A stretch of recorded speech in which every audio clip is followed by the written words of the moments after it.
Welcome to Frank's Fables.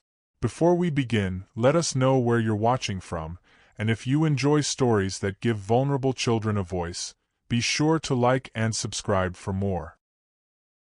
The wind ruffled the trees in Stratford late that evening, carrying brittle autumn leaves across quiet yards and darkened street.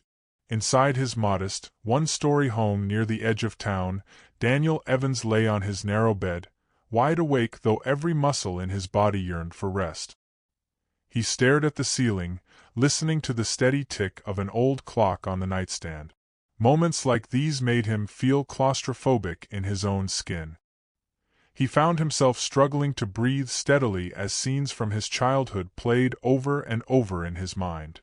His father's voice echoed through the half-dreams that teased him whenever he shut his eyes. For Daniel, nights were the hardest. They brought ghosts of memories he had tried for years to lock away. But those ghosts had a way of rattling their chains when darkness fell, so Daniel lay there, curled on his side, struggling in vain to convince himself that the past was truly behind him. He had tried a variety of bedtime rituals to find relief: light reading, a cup of chamomile tea, even the patter of a warm shower across his shoulders before climbing into bed. But the nightmares prowled at the edges of his consciousness. Sometimes they took shape as his father's heavy footfalls in the hallway, the harbinger of incoming rage. Other times they were more abstract, a creeping sensation that heartbreak was inevitable and safety was forever out of reach.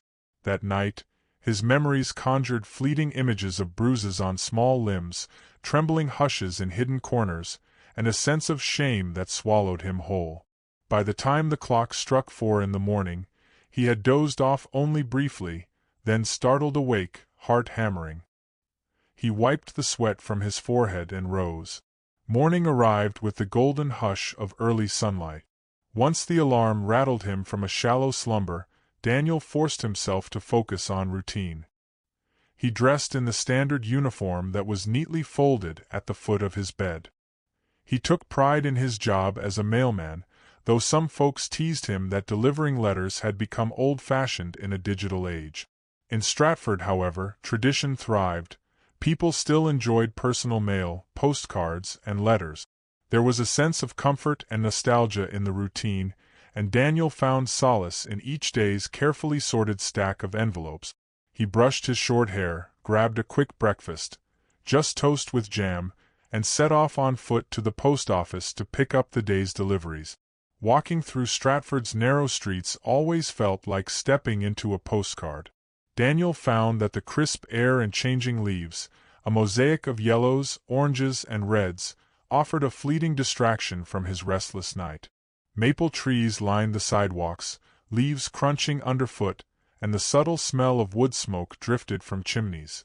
Daniel tried to absorb the serenity, letting the environment act as a gentle buffer between his haunted past and the present day.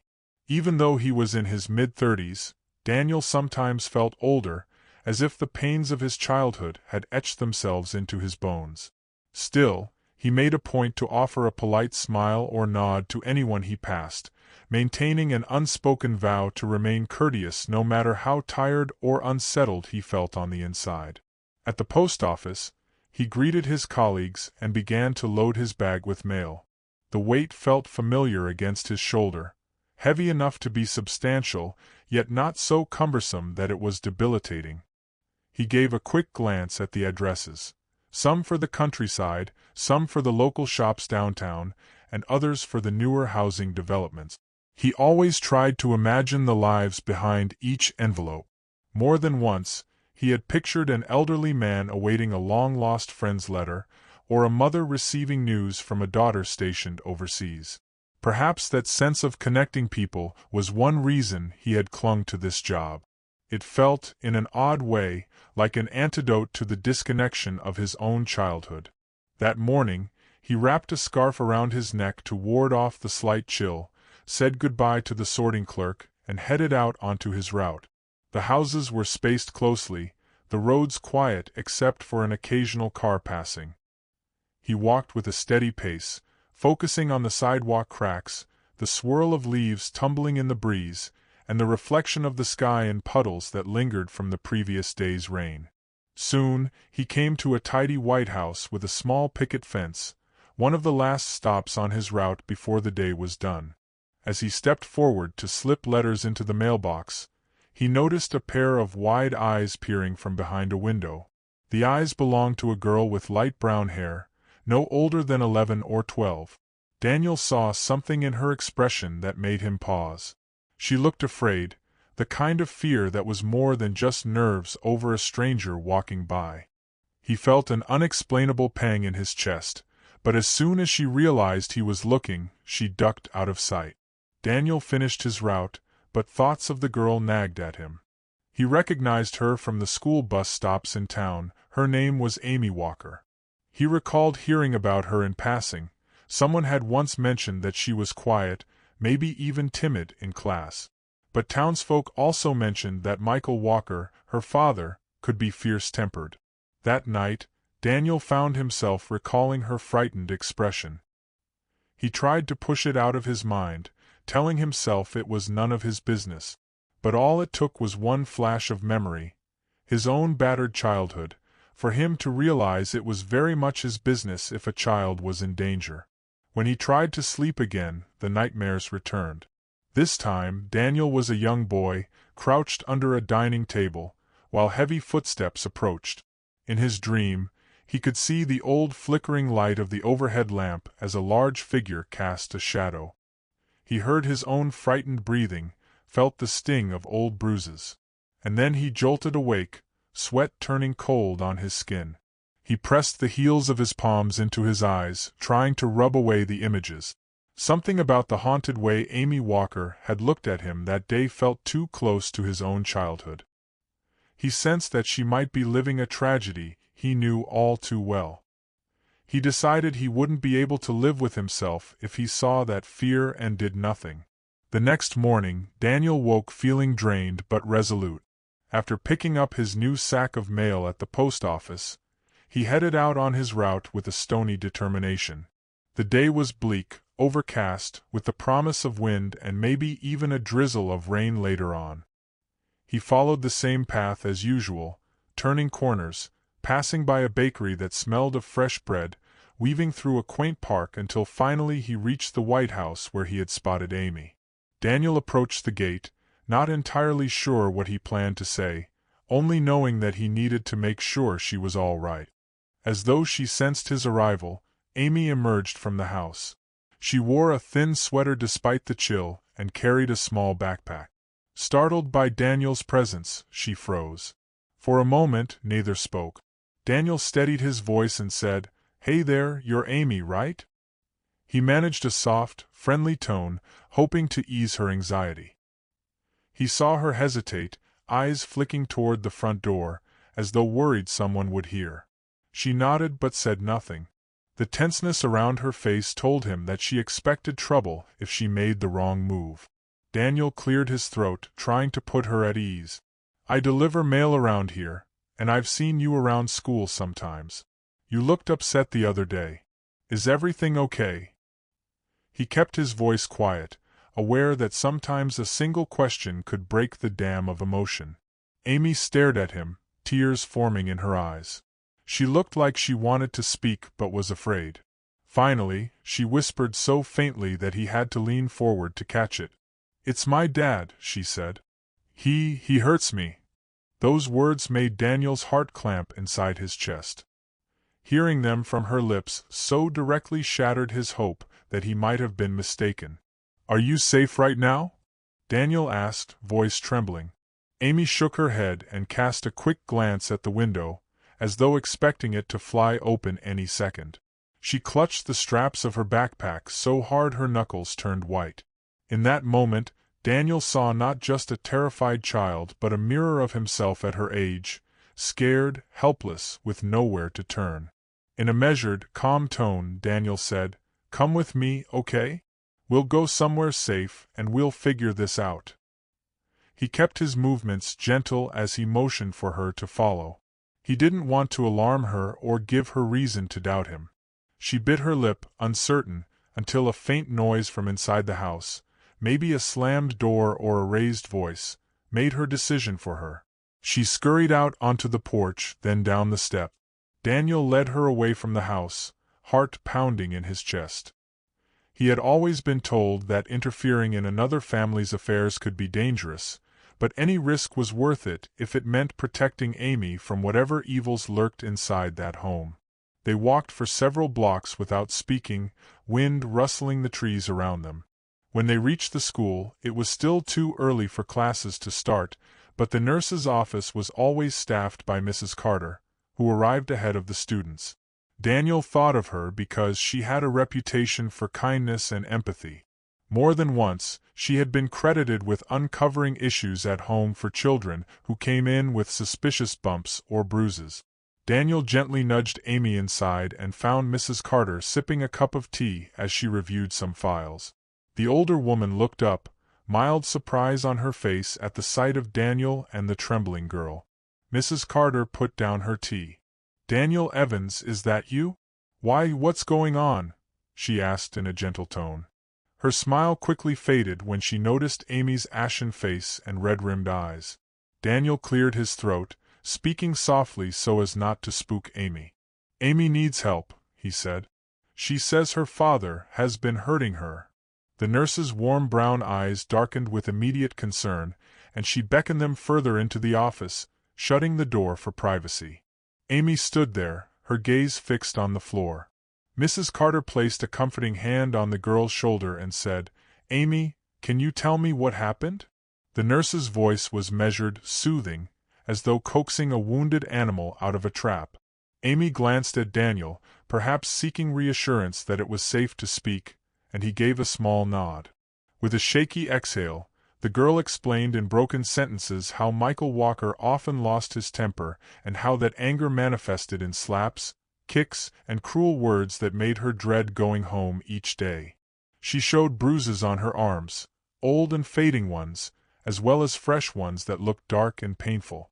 Mrs. Carter's expression grew grimmer by the second. Daniel saw tears in the corners of the nurse's eyes as she listened, her own painful memories likely stirring. He recalled that Mrs. Carter had once shared in passing that she had lost someone very dear to her due to domestic violence. She never delved into details, but everyone in Stratford knew she treated each child with protective care, as though she refused to let history repeat itself on her watch. Without hesitation, Mrs. Carter took charge. She helped Amy settle into a chair, asked if she needed a drink of water or anything to eat, and immediately called Child Protective Services. Daniel could hear the tension in her voice as she reported the situation, explaining the visible bruises and the details Amy had shared. She even dialed the local police station to make sure they would intervene swiftly. Throughout the process, Amy clung to Daniel's hand, as though he were a life raft in turbulent waters. Daniel, equally anxious, kept a steady, comforting grip. When the calls were finished, Mrs. Carter gently said, "It's going to be okay, Amy. We're going to do everything we can to keep you safe." She shot Daniel a look of gratitude but also concern. She knew that stepping into the middle of a domestic abuse case was never simple. There were processes to follow, investigations that could be complicated by parents who lied or manipulated. Daniel gave a slight nod. He understood it wouldn't be easy, but he was ready to stand by the girl's side. By that afternoon, the authorities arrived. An officer in plain clothes approached and asked Amy a series of gentle, carefully worded questions. She answered what she could, her small voice quivering. The officer took notes, asked Daniel for any observations, and shook his head gravely when he realized the scope of what might have been happening in the Walker household.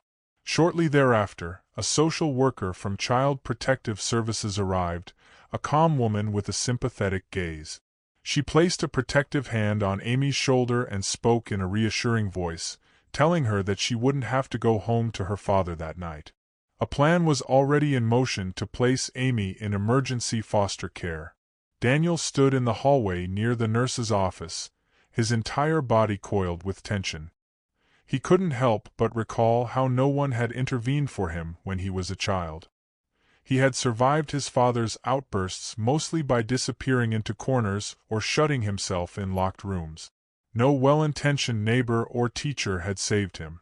Staring at the top of Amy's head now, he felt a fervent determination to ensure she would never again feel as alone as he once had. Over the next few days, word spread through Stratford about the case. Gossip was inevitable in a small town. Some residents whispered that Daniel must have overstepped or meddled, while others quietly praised him for stepping in. Daniel tried to ignore the talk. He had more important matters to focus on, such as making sure Amy felt secure in her temporary placement. But the situation took an unexpected turn. Amy clung to Daniel. She didn't just look to him for reassurance. She actively requested that he be present whenever meetings were held with social services or the authorities. She told the social worker, "He understands. He's nice to me." Her large eyes brimmed with a plea that Daniel could not refuse. He found himself more deeply entangled, attending every hearing, every check-in, every discussion about the next steps in ensuring Amy's well-being. Michael Walker, meanwhile, was enraged by the accusations. He initially denied everything, claimed that Amy was a troubled child making up stories. But the bruises, along with testimonies from teachers who had observed suspicious marks, painted a damning picture. Child Protective Services placed Amy in foster care, and a formal investigation began. Michael was served with a court order to stay away from his daughter until the inquiry was complete. Throughout this ordeal, Daniel found his old nightmares resurfacing more frequently. The stress of confronting Michael Walker's hostility, combined with the memories it triggered, weighed on him. He would wake in the middle of the night, heart pounding, recalling the times he had cowered from his own father. But he resolved that Amy's safety was paramount, and if he needed to endure these memories to help her, so be it. He poured his energy into learning the ins and outs of the protective services system, reading about how best to support a child who had suffered abuse. Mrs. Carter helped by sharing contact information for local counselors who specialized in treating traumatized children. Daniel even accompanied Amy to her first therapy session, sitting quietly in the waiting room until she was done, ready to offer a comforting smile as she stepped back into the hallway. One crisp autumn afternoon, an idea blossomed in Daniel's mind. He found himself filling out the paperwork to become Amy's legal guardian. Though it wasn't an overnight process, the social worker, noticing the bond between them, agreed that it was a good path forward. Amy needed stability, and Daniel, despite having no prior experience raising a child, possessed a gentle empathy born from his own painful history. He made sure to gather references, Mrs. Carter, neighbors who vouched for his kind nature, and submitted everything to the relevant offices. There were interviews, home inspections, and a flurry of formalities, but within weeks, he was granted official custody of Amy, at least temporarily until the legal steps fully finalized. When he told her the news, she flung her arms around him. "I'm not afraid anymore," Amy said quietly, though he could still hear a tremor in her voice. Those next days were surreal for both of them. Daniel adjusted his living space, clearing out the small guest room that he had mostly used for storage. He bought a new mattress, fresh sheets, and let Amy pick out the paint color for the walls. She chose a gentle lavender hue, explaining that it reminded her of calm evenings just after sunset. He found he liked the softness it brought to the room. Now, in the mornings, he woke not only for his job as a mailman but also to make sure Amy got ready for school. He checked her homework, packed her lunches, and discovered a wellspring of patience he never realized he had. It felt both humbling and empowering to be entrusted with her care. Meanwhile, Michael Walker's trial proceeded with surprising speed for such a small town. Evidence was piled up, and Amy had provided her testimony in private sessions with a child psychologist and investigators. Most predicted a swift verdict, that Michael would face severe consequences for the abuse. However, Michael was cunning. He delivered a sly, deceit-laced testimony, painting Amy's bruises as accidental or self-inflicted. He insisted that he had disciplined her within reason, that any injuries were the result of typical childhood mishaps.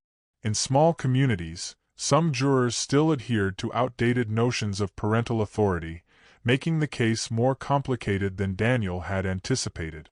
Gradually, it seemed as though Michael might sway enough doubt in his favor. Daniel's anxiety climbed. He sat in the courtroom, listening to Michael spin stories, clenching his fists every time the man tried to shift blame onto Amy. Though Daniel's heart pounded like a war drum, he refused to interrupt proceedings. He just looked at the judge with a silent plea that the truth would prevail. On cross-examination, the prosecution attempted to highlight the pattern of bruises and the testimonies of teachers, but Michael countered with calm, calculated responses. There were moments when Daniel felt dread gnawing at his stomach, especially when some jurors appeared uncertain. If they ruled in favor of Michael, that would mean returning Amy to the father she feared. One day, as the proceedings dragged on, Daniel caught sight of Amy in the hallway. Her eyes flicked from corner to corner, as though she feared her father would appear at any moment. She was thinner, stress taking its toll, and she nervously wrung her hands. Daniel approached her, resting a hand lightly on her shoulder. She looked up at him.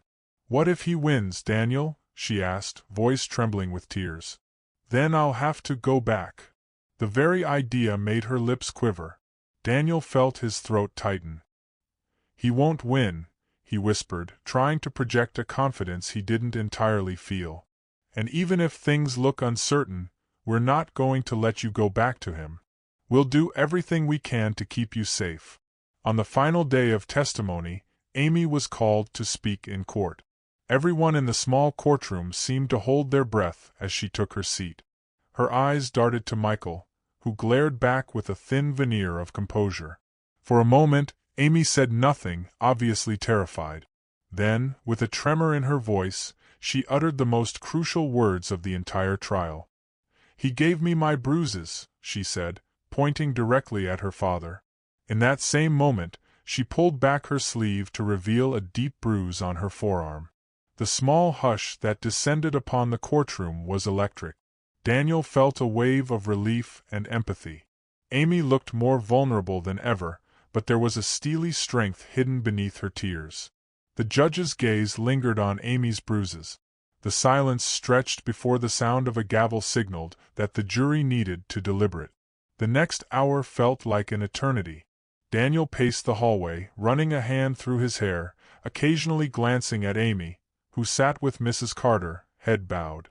Then the bailiff called everyone back into the courtroom. As the jury foreman rose, the air was so tense that Daniel forgot to breathe. The verdict was guilty. The wave of relief that coursed through Daniel was so overwhelming that tears sprang to his eyes. Mrs. Carter put an arm around Amy, who pressed her face into the nurse's shoulder, sobbing softly. Michael's face contorted with rage, but he was taken into custody, ensuring that Amy would not have to return to him. Daniel felt like an enormous weight had been lifted from his chest. For the next week, Stratford seemed awash in an unspoken sense of triumph. Neighbors heard about the verdict. Teachers whispered among themselves that justice had been served. Daniel and Amy fell into an untroubled routine. They played board games in the living room, took walks through the park, and even visited a local orchard for the harvest festival. For once, Amy seemed genuinely carefree, smiling shyly when she won a small stuffed animal as a prize. Daniel found himself reveling in these moments, grateful that her life was finally on track toward something resembling normalcy. Yet under that veneer of relief, a nagging fear lingered. Daniel and Amy both harbored nightmares of Michael returning to reclaim her. Daniel tried to convince himself it was impossible. Michael was behind bars, awaiting formal sentencing, with no realistic chance of escape. But he found that old anxieties rarely listened to reason. Amy, too, seemed to have trouble sleeping, often sneaking into the living room after bedtime to curl up on the couch, as though expecting a shadow to loom in the doorway if she stayed alone in her bedroom. Daniel comforted her as best he could, reminding her that Michael could not reach her, that she was safe now. But he could not fully quell her fears. Perhaps, he thought, it would just take time. A few days later, news broke in the early morning hours. Michael Walker had escaped from prison under murky circumstances that authorities weren't yet able to explain. The entire town of Stratford was startled, the hush of the morning shattered by urgent phone calls, frantic door knocks, and law enforcement sirens. Daniel was in the middle of preparing toast when he got the call from the local police officer, who delivered the devastating news and advised him to stay alert. Daniel felt his blood run cold. He rushed to Amy's room, heart pounding. She was still in bed, yawning and rubbing her eyes. He swallowed hard before telling her, "Michael got out. The police are on their way here. We'll be safe." But even as he spoke the words, he couldn't fully mask the tremor in his voice. Amy's fear spiked. Daniel could see it in the way her breath quickened, eyes rounding with disbelief.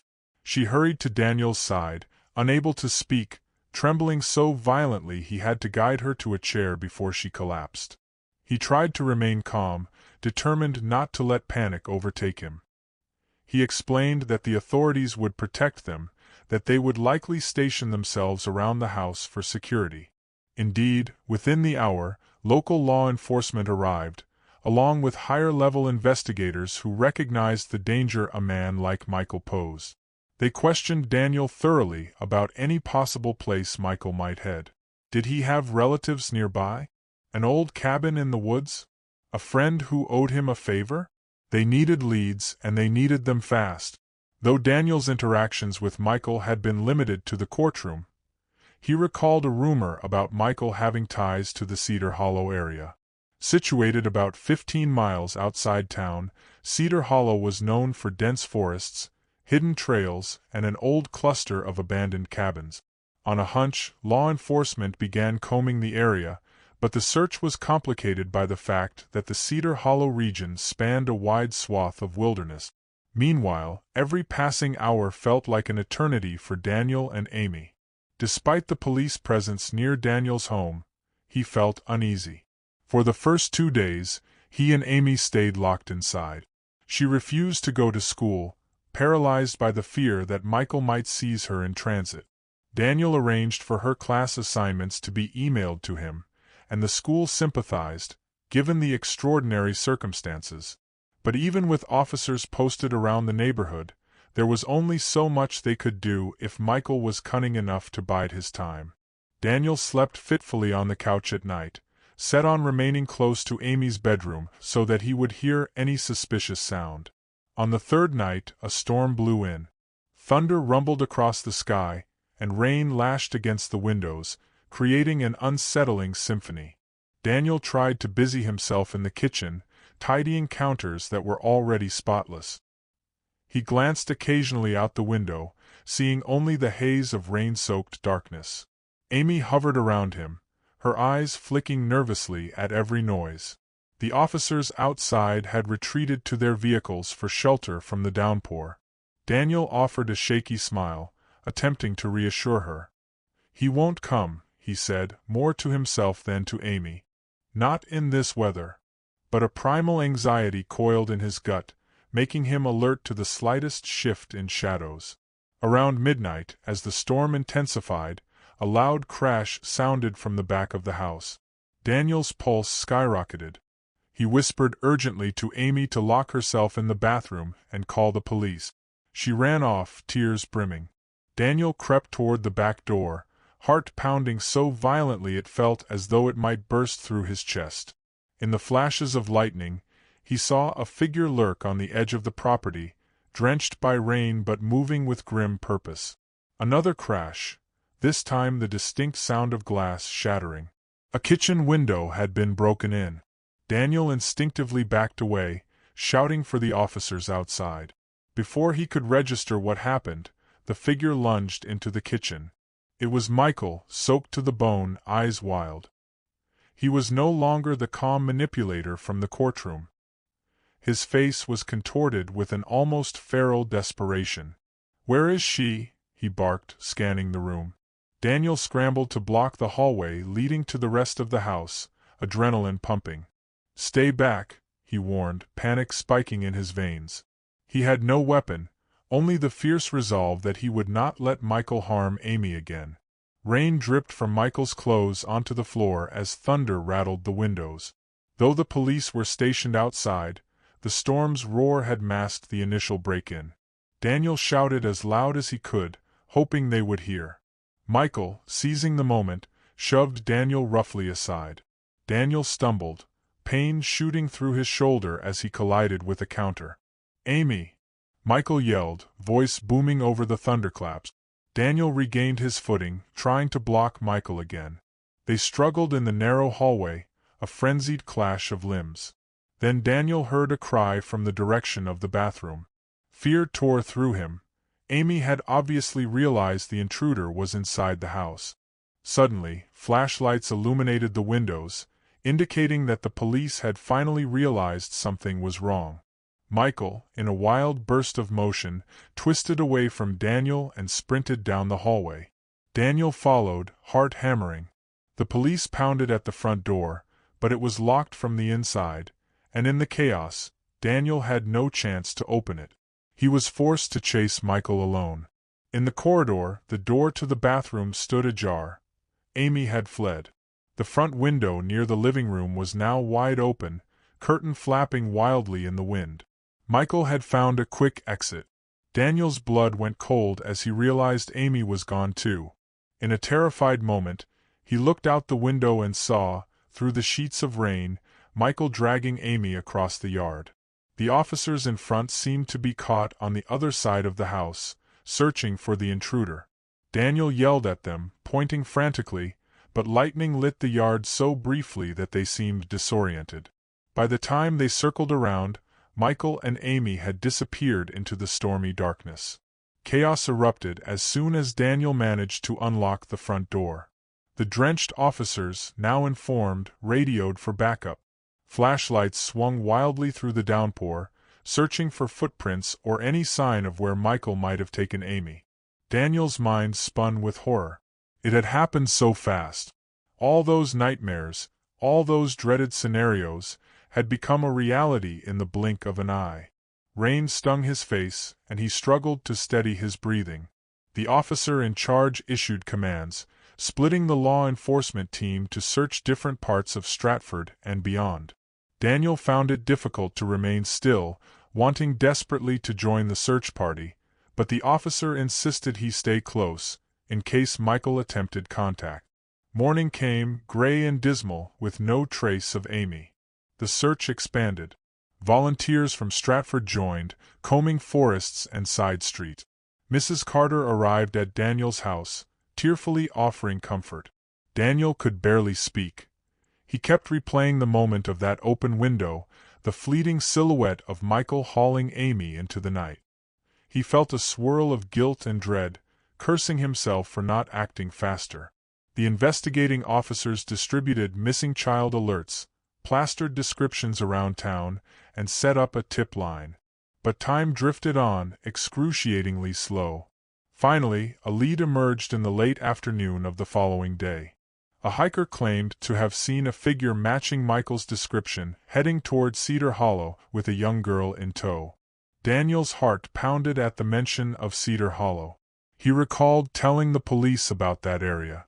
Their units had already been scouring the place, but the swirling terrain and old abandoned cabins made it easy for anyone to hide.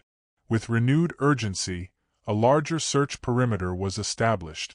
Daniel, despite the police's initial hesitation, insisted on accompanying them. He couldn't sit at home, helpless. Law enforcement SUVs and unmarked vehicles lined the dirt road leading into Cedar Hollow.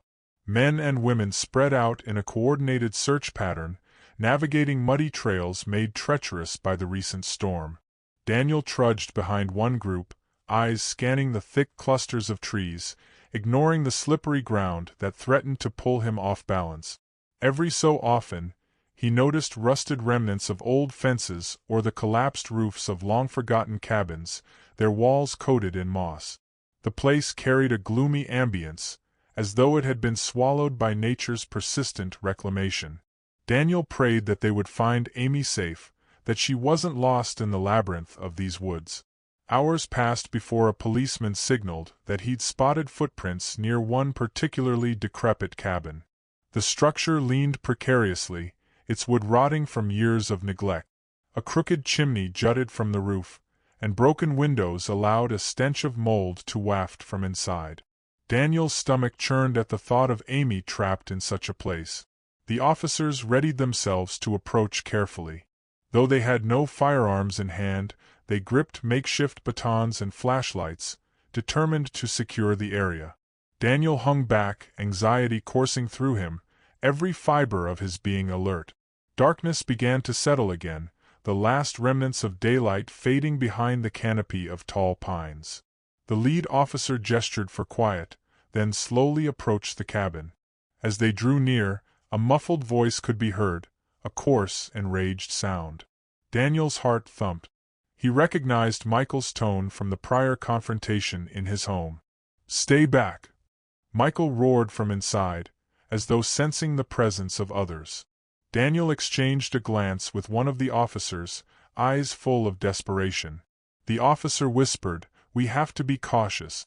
We can't spook him into doing something drastic."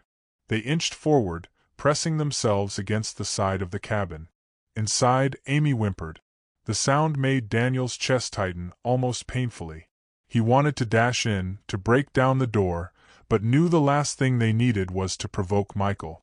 The lead officer tried to reason with Michael through a shattered window frame. "We know you don't want to hurt your daughter," he said calmly. "It's over, Michael. Let Amy go." Michael, breathing heavily, spat back, "You have no idea what I want." Then, in a strangled hiss, "She's mine. I'll do what I want, and nobody's going to stop me." A silence followed, broken only by the soft dripping of rain from the trees overhead. At length, Michael continued, "All of you back off or she'll pay the price." A flicker of lightning on the horizon illuminated the interior for an instant through the broken glass.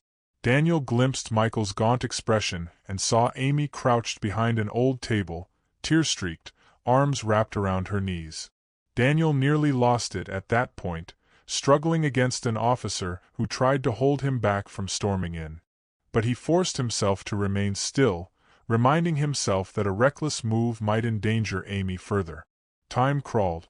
Negotiations went nowhere, with Michael snarling any time the officer tried a gentle approach. Daniel stood to the side, frantic, heart aching at the sounds of Amy sobbing. Another half-hour passed. Then, in a final, desperate attempt to de-escalate, the lead officer stepped away from the window and addressed Daniel quietly. "We might need to corner him before he hurts her. Are you willing to do whatever it takes to protect Amy?" Daniel nodded without hesitation. His expression spoke volumes. He was ready to face his own nightmare to save this child. The officers regrouped, forming a plan to create a diversion at the cabin's front entrance while two others tried to enter from the back. It was risky. Daniel insisted on being part of the group that entered from behind, explaining that Amy might trust him more than an unfamiliar officer if chaos erupted. The officers reluctantly agreed, on the condition that Daniel would follow their lead in order to minimize danger. A storm gust rattled the nearby trees. At the front, an officer began speaking loudly, demanding that Michael release Amy, while tapping on the rotting door to keep Michael's attention. Simultaneously, Daniel and two officers circled the cabin's perimeter, stepping gingerly over broken plank. They found a small back window, half boarded up. With some effort, they pried it open enough to slide inside one by one. The interior was dark, stale air clinging to the walls.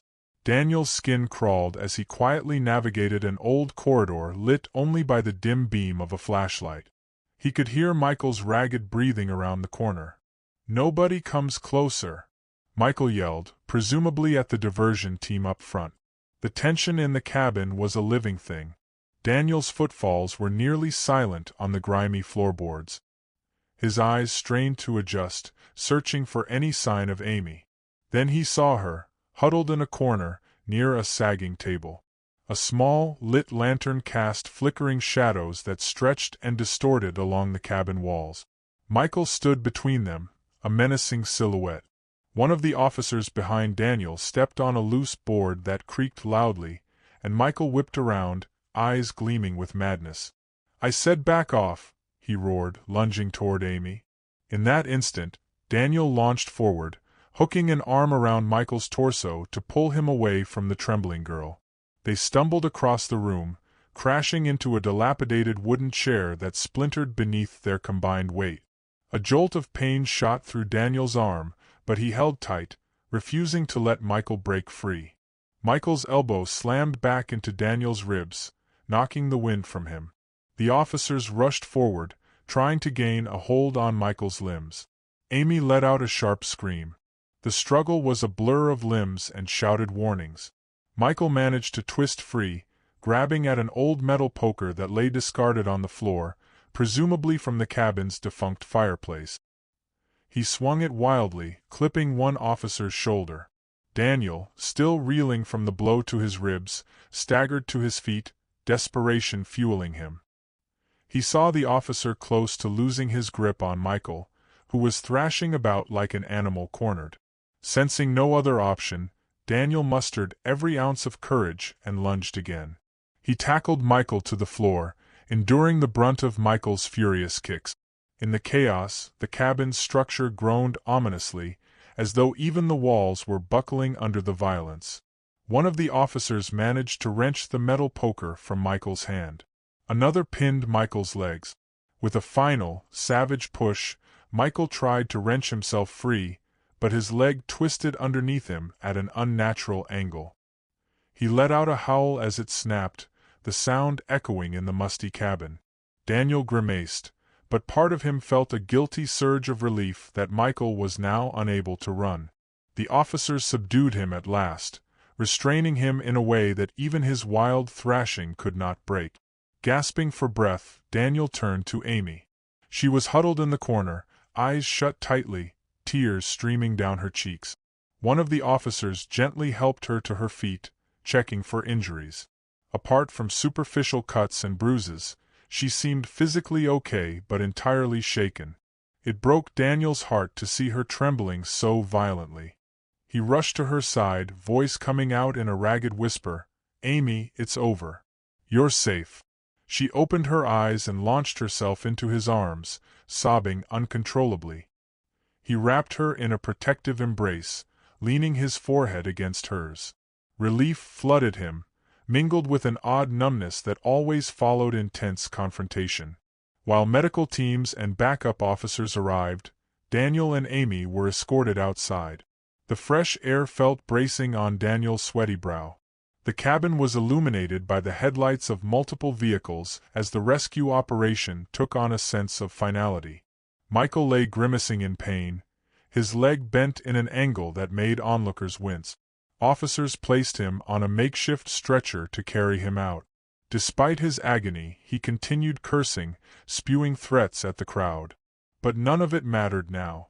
He was finished, and Amy was free. In the hours that followed, Daniel and Amy were taken to the hospital for evaluation. She was dehydrated and in shock from her 2 days of captivity. Daniel's ribs were bruised, and he had a nasty gash on his forearm from one of the cabin's broken chair legs.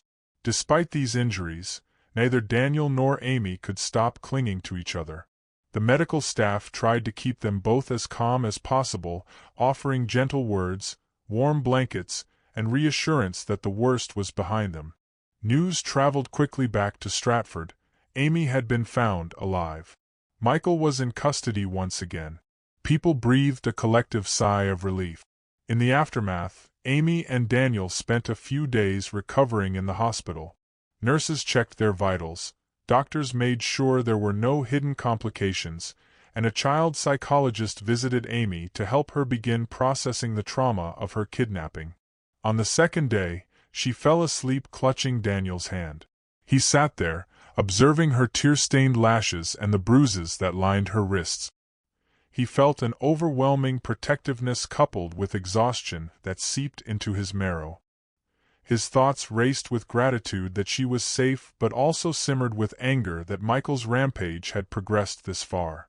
When they were finally cleared to leave, an official in a suit met Daniel in the hospital corridor. I just wanted to let you know that Michael Walker is being moved to a high-security facility until his sentencing," the official said. "He won't be escaping again." Daniel closed his eyes, relief coursing through him. He had half expected some new complication or excuse, but it seemed law enforcement had learned from their mistake. At last, Amy truly would not have to worry about Michael reappearing in her life. Although the tension had receded, the emotional aftermath was significant. When Daniel and Amy returned home, the house felt different, a place that reminded them both of the terror that had occurred during the storm. In the broken window's absence, plywood now covered the gap. Daniel resolved to get a professional fix in the coming days. For now, he focused on making Amy feel safe again. As night fell, she asked softly, "Can I stay in the living room? I don't want to be alone." Daniel nodded, guiding her to the couch, where they piled blankets and pillows. He sat beside her, letting her talk if she wished, or remain silent if she needed. Sometimes she would close her eyes and slip into a fitful rest, only to wake with a jolt, startled by nightmares. Each time, Daniel assured her, "He can't hurt you anymore. He's gone." In the days that followed, the town's rumor mill finally quieted, replaced by relief. Most people expressed compassion for Amy's ordeal, and they expressed admiration for Daniel's courage.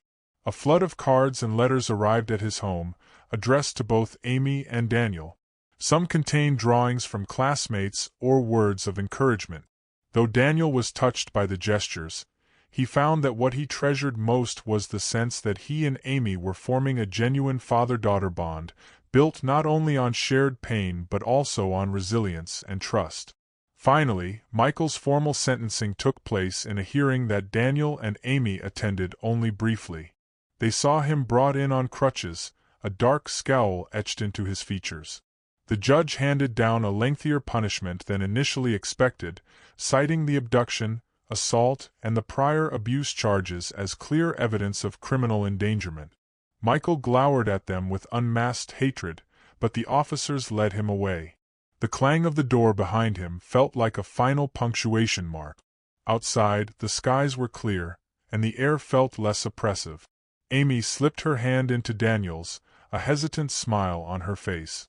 They returned home that evening, and as the front door closed, the house seemed a little brighter, as though it, too, recognized they were finally safe.